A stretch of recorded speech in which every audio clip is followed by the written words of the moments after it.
कारण तो ये है जी, हमने जो स्टडी की, एक तो सैड के ऊपर बहुत पैसे लगा देते हैं लोग, वो सबसे बड़ा नुकसान ही है। तो उससे कुछ आना जाना तो है नहीं। दूसरा नुकसान क्या है कि बहुत से हमारे जो युवा हैं वो क्या करते हैं, छोटे बच्चे लेके आ जाते हैं। छोटे बच्चे लेके आ गए तो वो क्या है, कम से कम 1.5 साल ले जाते हैं। अजीत जी, आप मुझे ये बताइए, फिलहाल खाने में क्या दे रहे हैं अपनी बकरियों को? खाने में सब क्या है कि एक तो ग्वार भूसा दे रहे हैं हम इनको जी।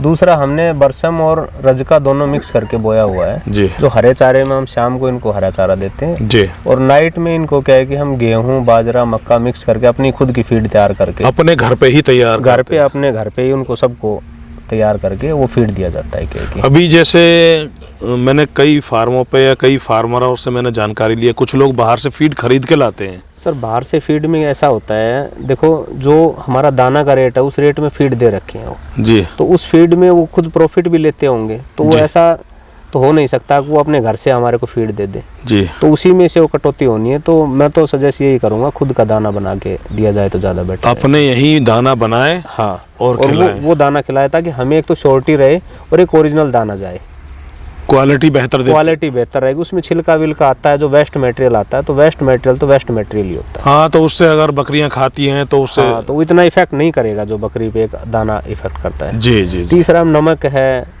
काला नमक, सेंधा नमक, हल्दी, हम टाइम पे इनको मिनरल मिक्सचर वगैरह है, कैल्शियम विटामिन की जितना भी लिक्विड है वो पानी के थ्रू हम देते रहते हैं। जी जी।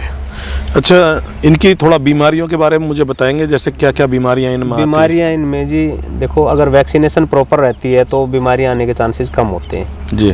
दूसरा क्या है कि जो फार्म पे बकरियां रहती हैं उनमें बीमारियां बाहर की बकरियों से कम होती है, क्योंकि बाहर जितनी भी बीमारियां होती हैं, एक जैसे कोई बकरियां चर के चली गई, दूसरी बकरियां वहाँ चर जाएंगी तो वो जो फील्ड में घूमती हैं, जो इन्फेक्टेड बकरियां हैं, जो बीमार बकरियां चर के चलेगी, अगर दूसरी बकरी चर जाएगी तो स्वाभाविक बीमारियां पकड़ जाएगी।